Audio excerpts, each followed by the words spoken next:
Hello students, welcome back. आज हम लोग स्टार्ट करेंगे चैप्टर 4 कॉमर्स आईएससी क्लास 12 का। तो चैप्टर का नाम है बैंकिंग और लेटेस्ट ट्रेंड। चैप्टर का नाम हो गया।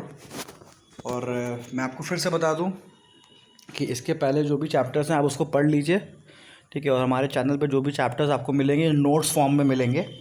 इसको एक बार अगर आप पढ़ते हैं तो आपका चैप्टर, आपका एमसीक्यू तो तैयार होगा ही होगा, साथ ही साथ आपका एक चैप्टर भी नोट्स फॉर्म में तैयार हो जाएगा। तो जैसे ही ये पूरे वीडियोस हो जाएंगे फिर मैं आपको ट्रिकी क्वेश्चंस के वीडियोस अपलोड करूँगा। तो ट्रिकी क्वेश्चन जब आप लगाएंगे तो आपको कंफर्म होगा कि हाँ, आपका जो वो सब्जेक्ट है वो तैयार है कि नहीं है। तो अभी जो भी आप पढ़ रहे हैं एमसीक्यू, उसको एज ए नोट्स पढ़िए, ठीक है, ताकि आपका एमसीक्यू नोट्स तैयार हो जाए। फिर अपने आप को जज करने के लिए भी सैम्पल पेपर मैं क्वेश्चन अपलोड करूँगा इस पर, उसको लगाइएगा आप। तो स्टार्ट करते हैं। फुल फॉर्म ऑफ आरटीजीएस, तो सही आंसर है real time gross settlement, point number first. Next, dash is the system of transferring of fund from one bank to another on the real time and gross basis. तो इसका भी सही answer है RTGS.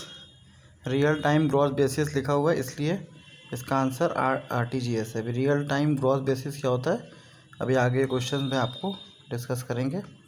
तो देखिए, in RTGS the real time means there is dash in the payment transaction. तो इसका सही आंसर है नो वेटिंग पीरियड। तो इसका मतलब क्या हुआ कि आरटीजीएस जो होता है उसमें वेटिंग पीरियड नहीं होता। ट्रांजेक्शन आपने किया, पैसे ट्रांसफ़र हो जाते हैं अकाउंट्स में। जिसके भी आपके अकाउंट में पैसा ट्रांसफ़र करना है तो वेटिंग पीरियड नहीं होता। जैसे अगर एनईएफटी कर रहे हैं तो वो बैचेस में पैसे ट्रांसफ़र होते हैं, तो उसमें वेटिंग पीरियड होता है, कुछ समय बाद पैसा दूसरे अकाउंट में पहुंचता है। लेकिन आरटीजीएस में ऐसा नहीं होता, ठीक है। तो इसीलिए रियल टाइम का मतलब आपका यहाँ पे है कि नो वेटिंग पीरियड, ठीक है। तो ये पहला आंसर हो गया फर्स्ट। अब आते हैं next. In RTGS the gross settlement means the transaction is made dash without bunching और meeting with any other transaction. तो यहाँ पे क्या है कि जो आरटीजीएस होता है इसमें क्या बता रहा है कि जितने भी हमारे ट्रांजैक्शन होते हैं उसकी बंचिंग नहीं की जाती। बंचिंग का मतलब क्या होता है, सारे ट्रांजैक्शन को इकट्ठा नहीं किया जाता। यहाँ पे क्या होता है, पॉइंट नंबर 1 इसका सही आंसर है one on one basis. One on one basis मतलब जिसका आया उसका ट्रांसफ़र हो गया पैसा, ठीक है। जैसे एनईएफटी में क्या होता है कि सारे ट्रांजैक्शन को एक साथ बैचेस में रखा जाता है, फिर जब उसका बैच कंप्लीट होता है तब उसको पैसा एक बार में ट्रांसफ़र करते हैं।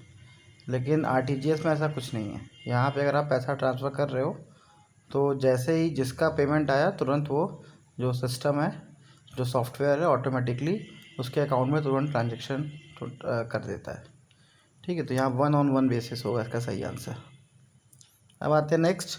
RTGS system is control by, कौन करता है आरटीजीएस सिस्टम को कंट्रोल इंडिया में? तो सही आंसर है आरबीआई। कभी कभी एग्जाम में सेंट्रल बैंक आरबीआई दे देता था, आपको पता ही है सेंट्रल बैंक आरबीआई सेम है, ठीक है। तो यहाँ पे सही आंसर इसका आरबीआई है, सेंट्रल गवर्नमेंट मत लगा दीजिएगा। नेक्स्ट है, in RTGS system every bank along with the dash is linked electronically, every bank maintain account with the. तो किसके संग लिंक होता है बैंक और किसके संग बैंक को अकाउंट मेंटेन करना पड़ता है? मतलब ये समझिए, जैसे आरटीजीएस अगर हमको करना है, ठीक है, तो उस पर्टिकुलर बैंक को, मतलब हमको नहीं, बैंक को अगर अपने ब्रांच में वो सुविधा लानी है, जैसे स्टेट बैंक ऑफ इंडिया, जैसे मान लेते हैं यूनियन बैंक ऑफ इंडिया है, अब उसको अपने बैंक ब्रांच में आरटीजीएस की फैसिलिटी लानी है तो उसको अपना अकाउंट खुलवाना पड़ेगा कहाँ पे? आरबीआई के पास, ठीक है। तो आरबीआई के पास अकाउंट खुलवाएंगे और वहीं से अकाउंट मेंटेन होता है। तो आरटीजीएस सिस्टम को सारा कुछ जो अकाउंट खोलने का सिस्टम हो गया, मेंटेन करने का, वो सब आरबीआई करता है। नेक्स्ट है फीचर्स ऑफ आरटीजीएस। जैसा कि आपको पहले बताया था नोट्स फॉर्म में है, तो फीचर्स आपको लर्न करने पड़ेंगे। इसका सही answer all of the above है। RTGS facility is available only to the CBS enable bank branch. तो जो बैंक ब्रांच में सीबीएस फैसिलिटी होती है वहीं पे ये आरटीजीएस हो सकता है। अब सारी बैंक में होने लगे हैं, ठीक है। पहले के टाइम में होता था कि कुछ बैंक्स में सीबीएस फैसिलिटी नहीं मिलती थी, ठीक है। नहीं तो अब तो सिचुएशन ये है कि शायद ही कोई बैंक बचा होगा जहाँ सीबीएस फैसिलिटी ना हो। नेक्स्ट है RTGS is primarily mint for transferring fund involving large amount. मतलब जब भी लार्ज अमाउंट फ़ंड ट्रांसफ़र करना होता है तब लोग आरटीजीएस का यूज़ करते हैं, ठीक है। छोटे अमाउंट के लिए लोग निफ्ट को प्रेफर करते हैं आरटीजीएस, क्योंकि आरटीजीएस को ट्रांसफ़र करने के लिए मिनिमम लिमिट जो है वो 2 लाख प्लस है, ठीक है। तो बड़े अमाउंट को ट्रांसफ़र करने के लिए लोग आरटीजीएस ही यूज़ करते हैं। अब देखिए there is no limit for maximum amount, तो बड़े अमाउंट के लिए कोई लिमिट नहीं है, तो इसका answer all of the above है। अब आते हैं next, features of RTGS. Inter bank transaction are settled on real time and gross basis. तो रियल टाइम आप समझ गए, ग्रॉस बेसिस समझ गए। यहाँ पे क्या होता है, सारा ट्रांजेक्शन एक साथ मतलब जैसे ही हम भेजते हैं वैसे ही पैसा तुरंत आगे ट्रांसफ़र हो जाता है। Real time gross basis clear हो गया। नेक्स्ट है bank levies the charges on the transaction of the fund through RTGS. RTGS में क्या होता है, बैंक चार्जेस लगाती है, ठीक है, ये भी क्लियर है। Presently fund transfer charges of 34 rupees up to 5 lakh. तो मिनिमम ट्रांजेक्शन जो होता है आरटीजीएस में, जो मिनिमम चार्जेस लिया जाता है 5 लाख तक का अगर आप ट्रांजेक्शन कर रहे हैं तो 34 रुपीज़ है। ये टाइम टाइम पे बदलता रहता है, ठीक है। तो इसका सही answer all of the above हो गया। अब आते हैं नए क्वेश्चन की तरफ।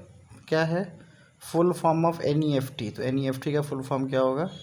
तो सही आंसर है पहला, नेशनल इलेक्ट्रॉनिक फंड ट्रांसफ़र। तो एनईएफटी के बारे में काफ़ी कुछ आपने समझ लिया आरटीजीएस पढ़ते पढ़ते, तो अब आपको दिक्कत नहीं होगी। अब देखिए, it is a system that facilitates individual and organization having bank account to transfer fund from their electronic account electronically to individual और organization having bank account. Transfer of fund from one bank branch to another और from one bank to another is settled in the batches. तो इसमें क्या बता रहा है कि जो एनईएफटी होता है उसमें हम लोग एक बैंक ब्रांच से दूसरे बैंक ब्रांच, मतलब एसबीआई का पैसा यूनियन बैंक ऑफ इंडिया में भेज सकते हैं और एसबीआई का पैसा एसबीआई में भेज सकते हैं, ठीक है। मतलब विद इन अ बैंक भी हो सकता है और आउटसाइड ऑफ द बैंक भी हो सकता है। तो ये सब जो जितने भी ट्रांजेक्शन्स होते हैं ये सब बैचेस में होते हैं। तो यही बैचेस ही है जो एनईएफटी को आरटीजीएस से अलग करता है। आरटीजीएस में तुरंत होता है, ये बैचेस में होते हैं, ठीक है। तो इसका सही आंसर हो गया आपका नेशनल इलेक्ट्रॉनिक फंड ट्रांसफ़र। अब आते हैं फीचर्स। क्या फीचर्स है एनईएफटी की देख लेते हैं। तो इसका सही answer all of the above है। NEFT facilitates available of NEFT enable bank branch. तो फिर से वही बात, अब सारे जो बैंक ब्रांच हैं वो निफ्ट होते ही हैं, ठीक है। निफ्ट इनेबल बैंक ब्रांच होते ही हैं। पहले के टाइम में होते थे कि कुछ बैंक ब्रांच में निफ्ट नहीं होता था, ठीक है। तो इसलिए पहला पॉइंट लिखा हुआ है, ठीक है। नेक्स्ट है bank branch which is electronically connected with other bank on the NEFT server. तो बैंक को कनेक्ट होना चाहिए निफ्ट सर्वर से, ये भी ज़रूरी है।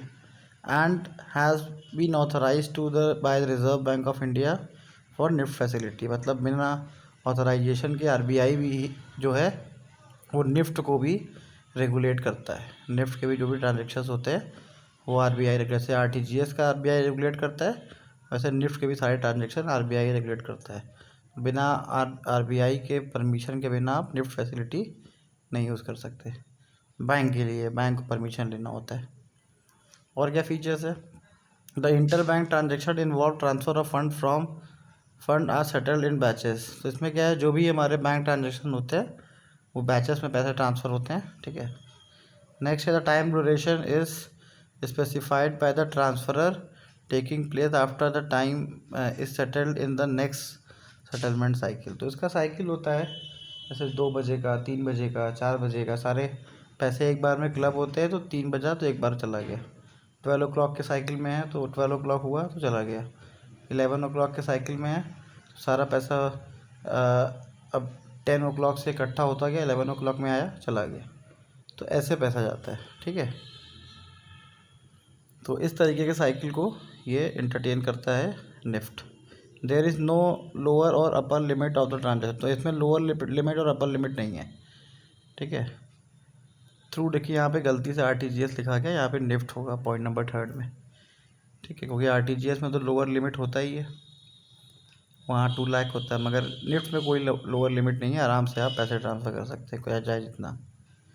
अब यहाँ पे क्या, in case one does not have the bank account maximum amount can be transfer through any bank is 49,999। इसका मतलब क्या हुआ कि मान लीजिए आपके पास कोई बैंक अकाउंट नहीं है, लेकिन आपको कहीं निफ्ट से पेमेंट भेजना है, तो आप किसी बैंक में जाके वहाँ पे फॉर्म भर के पेमेंट कर सकते हैं, लेकिन 49,999 से ऊपर नहीं कर सकते, मतलब 50,000 से अंदर रहना है आपको, ठीक है। तो बिना बैंक अकाउंट के आप बैंक आपकी हेल्प कर देगा, बैंक कुछ चार्जेस आपसे लेगा, वो चार्जेस लेके आपसे कैश ले लेगा, अपने अकाउंट में डाल के बैंक जहाँ कहेंगे वहाँ पे ट्रांसफ़र कर देगा, ठीक है। तो ये फैसिलिटी बैंक बाहर के कस्टमर्स को भी देता है जिनका अकाउंट उनके बैंक में नहीं है, ठीक है, लेकिन अमाउंट लिमिटेड है, मतलब 49,999 से ऊपर नहीं होना चाहिए। नेक्स्ट है NEFT transaction take place in batches, ये क्लियर ही हो गया। NEFT can not be use for receive foreign remittance, मतलब फ़ॉरेन से पैसा मंगाने के लिए आप निफ्ट नहीं यूज़ कर सकते और भेज भी नहीं सकते। तो सही आंसर हो गया ऑल ऑफ द अबव। अब आते हैं dash which are negotiable instruments similar to the bill of exchange. Bank issue a dash to the client directly, directing another bank or on its own branch to pay a certain sum of the specific party. तो यहाँ पे इसका सही answer है demand draft. Demand draft क्या होता है, एक नेगोशिएबल इंस्ट्रूमेंट होता है, ठीक है, और उसका पेमेंट बैंक अपने बिहाफ पे आपके अकाउंट से पैसे निकाल लेती है, और जिसको भी आपको पेमेंट करना है उसका नाम उस डिमांड ड्राफ्ट पे बैंक लिख के दे देती है, ठीक है। तो आप उस बंदे को वो पेमेंट कर सकते हैं। अब सवाल ये उठता है कि सर ये बताइए डिमांड ड्राफ्ट की ज़रूरत क्यों पड़ती है, चेक में ही नाम लिख दें उस बंदे का। तो डिमांड ड्राफ्ट की ज़रूरत इसलिए पड़ती है क्योंकि डिमांड ड्राफ्ट कभी बाउंस नहीं होता, तो ये भरोसेमंद होता है, क्योंकि आप जो पेमेंट करना चाहते हो आप बैंक को पेमेंट कर चुके होते हो, तो बैंक के अकाउंट में वो पैसा पड़ा होता है। अब बैंक जिसका नाम लिख दिया तो उसको पेमेंट मिलना ही मिलना है, ये कंफर्म है, जब तक आप अपना डिमांड ड्राफ्ट कैंसिल नहीं कराते हो, ठीक है, तो ये कंफर्म है कि उसको पेमेंट मिलना ही मिलना। तो इसीलिए जो ज़्यादातर डिमांड ड्राफ्ट को प्रेफर किया जाता है, अगर चेक से कंपेयर किया जाए तो डिमांड ड्राफ्ट ज़्यादा रिलायबल होता है। क्लियर है। अब आते हैं features of demand draft. It is drawn by one bank upon the another same bank और डिफरेंट बैंक। इसमें क्या है, आप चाहें तो जो डिमांड ड्राफ्ट बनाते हैं वो एक ही बैंक का हो सकता है। जैसे एग्जांपल, आपको जिसको पेमेंट करना है, जैसे मिस्टर राम को पेमेंट करना है, तो आपका भी अकाउंट SBI में, उनका भी SBI में है, तो SBI खुद एक डिमांड ड्राफ्ट बना सकती है दूसरे SBI ब्रांच के लिए, तो ये तो विद इन बैंक हो गया। अब आपको मिस्टर राहुल को पेमेंट करना है, तो वो ICICI में उनका अकाउंट है, तब भी कोई दिक्कत नहीं है। SBI जो है वो ICICI के लिए भी, मिस्टर राहुल के लिए भी डिमांड ड्राफ्ट बना सकती है। तो with in the bank branch और आउटसाइड द बैंक, कोई भी बैंक के लिए डिमांड ड्राफ्ट बन सकता है, ठीक है। तो डिमांड ड्राफ्ट को सेफ सिक्योर माना जाता है, बाउंस नहीं होता, इसलिए डिमांड ड्राफ्ट को बहुत ज़्यादा यूज़ किया जाता है। नेक्स्ट है it is payable on demand, payable on demand ही है, ठीक है। नेक्स्ट है it is the payment made to the person और the organization whose name is mention they are in और अकॉर्डिंग टू दिस ऑर्डर। तो इसमें पेमेंट उसी को मिलता है जिसका नाम लिखा होता है। ये एक बंदे का भी हो सकता है या फिर किसी ऑर्गेनाइजेशन का भी नाम हो सकता है, ठीक है। सही आंसर है ऑल ऑफ द अबव। अब आते हैं नेक्स्ट।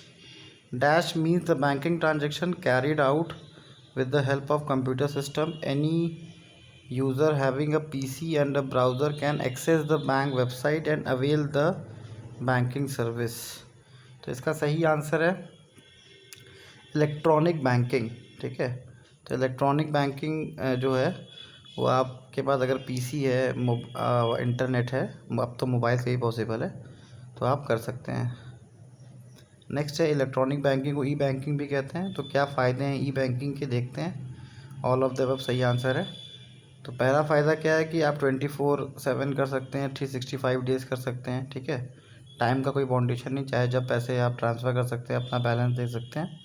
ऑनलाइन लॉगिन करके वेबसाइट पे जाके, एप्लीकेशंस पे जाके, अब तो बहुत सारे ऑप्शंस हो गए। सेकंड है customer can make the permitted transaction from residence और ऑफिस और एंड इवन वाइल ट्रेवलिंग। मतलब आप कहीं से भी पैसा ट्रांसफ़र कर सकते हैं जहां आपके पास इंटरनेट हो। इंटरनेट और डिवाइस दोनों है, आप कहीं पे भी हो, कोई दिक्कत नहीं है, पैसा ट्रांसफ़र करते रहिए। नेक्स्ट है customer feel a sense of security that do not have to face a risk on carrying cash, unlimited access to the bank increase the customer satisfaction. तो इसके होने से कस्टमर अपने आप को सिक्योर समझता है, उसको कैश नहीं कैरी करना पड़ता, सबसे अच्छी बात ये है। उसके ऊपर रिस्क नहीं होता, ठीक है। और दूसरा क्या फ़ायदा है कि जो कस्टमर सेटिस्फाई रहता है बैंक से, उसको बार बार बैंक के चक्कर नहीं लगाने पड़ते। बहुत सारी चीज़ें तो वो नेट बैंकिंग से ही, मतलब इलेक्ट्रॉनिक बैंकिंग से ही सारा कुछ कर लेता है। पासबुक चेक करना, ठीक है, किसी को पेमेंट भेजना है तो वो भी कर सकता है, अपने नाम में कोई चेंजेस कराने हैं, बैंक स्टेटमेंट निकालना है, तो सारा कुछ ई बैंकिंग से अवेलेबल है फैसिलिटी। तो इसीलिए थोड़ा सा कस्टमर को भी अच्छा लगता है ई बैंकिंग, और ज़्यादा सेटिस्फाइड फील करता है वो। सही answer all of the above. अब आते हैं next. E banking offers the following benefit to the bank. पहला है द बैंक गेम्स गेन होगा, गेम्स गलती से आ गया, यहाँ गेन होगा, GAIN, gains a competitive advantage. तो जिस बैंक का वेबसाइट अच्छा है, जिस बैंक का एप्लीकेशन अच्छा है, थोड़ा यूज़र फ्रेंडली है, तो उस बैंक को लोग ज़्यादा प्रेफर करते हैं। जैसे अभी SBI है, SBI का बहुत अच्छा फैसिलिटी मानते हैं। प्राइवेट में ICICI, HDFC को अच्छा मानते हैं कि इनका थोड़ा सा इजी है, यूज़र फ्रेंडली है, ठीक है। तो कम्पिटिटिव एडवांटेज भी मिल जाता है। अगर आपका फैसिलिटी अच्छा है तो लोग आपको प्रेफर करते हैं, अब ज़्यादा अकाउंट्स लोग आपके यहाँ खुलवाते हैं। नेक्स्ट है centralise database reduce the load of the branch.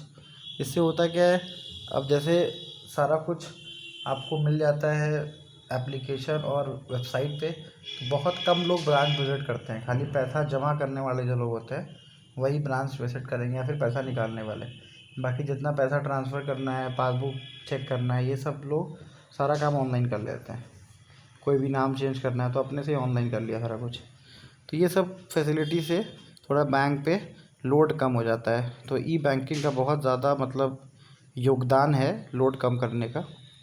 Next है less physical gathering in the bank. तो मतलब फिजिकल गैदरिंग भी बहुत कम होती है बैंक में। अब आते हैं नेक्स्ट, क्या डिसएडवांटेज है भाई, सब चीज़ के एडवांटेज डिसएडवांटेज होते हैं। तो देखते हैं क्या डिसएडवांटेज है। पहला है, तो आंसर है इसका ऑल ऑफ द अबव। पहला, it at the cost at is required computer mobile. ये कॉस्ट इन्वॉल्व होता है, जैसे कि अब जिसके पास कंप्यूटर नहीं है, मोबाइल नहीं है, तो उसको तो भाई खर्चा करना पड़ेगा इंटरनेट बैंकिंग यूज़ करने के लिए, मोबाइल लेना पड़ेगा, कंप्यूटर लेना पड़ेगा। लेकिन अब तो ऐसा है नहीं, मोबाइल तो सभी के पास होता है। लेकिन कुछ लोकेशन पे ऐसा होता है जहाँ नेट की फैसिलिटी अच्छी नहीं होती, रूरल एरिया में, ठीक है, तो वहाँ पे दिक्कत होती है, वहाँ के लोग इंटरनेट बैंकिंग नहीं यूज़ कर पाते। नेक्स्ट है illiterate people are unable to understand it. तो इलिटरेट है तो भाई उनको समझ में आएगा नहीं कैसे खोलना है, कैसे क्या करना है, तो उनके लिए भी प्रॉब्लमेटिक है। नेक्स्ट है ones living in the rural area no internet access. फिर से वही बात कि रूरल एरिया में अगर है, वहाँ पे इंटरनेट अच्छा नहीं चल रहा है, तो आपको प्रॉब्लम हो सकती है। तो सही answer all of the above. अब आते हैं full form of ATM। ATM का फुल फॉर्म क्या है, तो ये सही आंसर है पहला, ऑटोमेटेड टेलर मशीन। स्पेलिंग ध्यान रखिएगा, TELLER है ना। फिर नेक्स्ट है it is automatic machine a customer can withdraw deposit money. अब देखिए ATM में खाली पैसे निकलते नहीं, जमा भी होते, तो यहाँ पे दोनों ही चीज़ लिखा है, विड्रॉ और डिपॉजिट मनी, ठीक है, with the help of machine. और यहाँ पे आप ATM कार्ड अपना लगा के पैसा इसमें जमा भी कर सकते हैं, निकाल भी कर सकते हैं। और ये 24/7 है, और यहाँ पे किसी क्लर्क की ज़रूरत नहीं है। तो सही आंसर क्या है, point number first, ATM automated teller machine. Next क्या है, a customer can get by dash by depositing money in the bank. तो देखिए अब यहाँ पे कन्फ्यूज़न आता है कि साहब ATM कार्ड और डेबिट कार्ड क्या है, अलग है कि एक ही है। तो देखिए पहले के टाइम में क्या होता था, जब नया नया ATM मशीन आता था तो उस समय ATM कार्ड केवल मिलता था। तो ATM कार्ड का काम क्या होता था, वो केवल पैसा विड्रॉ करने के काम आता था, आप उससे शॉपिंग वॉपिंग नहीं कर पाते थे, ठीक है। तो अभी क्या है, अभी जितने भी डेबिट कार्ड है उसमें आप देखोगे तो उसमें डेबिट कार्ड कम एटीएम कार्ड लिखा रहता है, ठीक है। तो डेबिट कार्ड अब डेबिट कार्ड का फ़ायदा क्या है कि आप उससे पेमेंट भी कर सकते हैं, ऑनलाइन ट्रांजेक्शन भी कर सकते हैं, ठीक है। तो सारा फैसिलिटीज़ अवेलेबल है उसमें, ठीक है। तो ये डिफरेंस है डेबिट कार्ड और एटीएम कार्ड में। एटीएम कार्ड में क्या होता था कि जो पेमेंट होता था केवल आप निकाल सकते हैं, वो भी एटीएम से। लेकिन डेबिट कार्ड में क्या है, आप पेमेंट तो एटीएम तो यूज़ कर ही सकते हैं, साथ ही साथ आप शॉपिंग भी कर सकते हैं। तो इसीलिए डेबिट कार्ड अब ज़्यादा एडवांस है। बहुत मतलब अब कोई बैंक एटीएम कार्ड इशू ही नहीं करती, वो डेबिट कार्ड इशू करती है, ताकि दोनों ही काम हो जाए, पैसा निकल भी जाए एटीएम से और डिपॉजिट भी हो जाए। तो सही आंसर इसका है डेबिट कार्ड। अब आते हैं next, features of debit card. क्या फीचर्स डेबिट कार्ड के? Issued by the bank account holder at the time of opening a saving और अ करेंट अकाउंट। मतलब यहाँ पे कुछ आपको एक्स्ट्रा नहीं करना है अलग से, बस खाली आपको एक सेविंग अकाउंट खुलवाना है किसी भी बैंक में, और वो आपको सेविंग या फिर करेंट अकाउंट, वो तुरंत आपको डेबिट कार्ड दे देंगे, ठीक है। इसके लिए कोई रेपुटेशन की ज़रूरत नहीं है। Meant to the facilitate withdrawal of money through ATM. तो इसमें क्या है कि आप पैसा निकाल सकते हैं एटीएम से भी, शॉपिंग तो कर ही सकते हैं, लेकिन एटीएम से पैसा भी निकाल सकते हैं।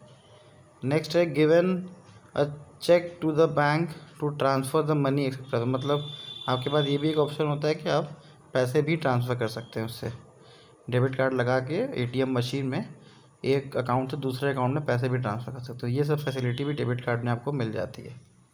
नेक्स्ट है use of office and making online payment. थोड़ा सा यहाँ पे कुछ गलत हो गया है, ठीक है।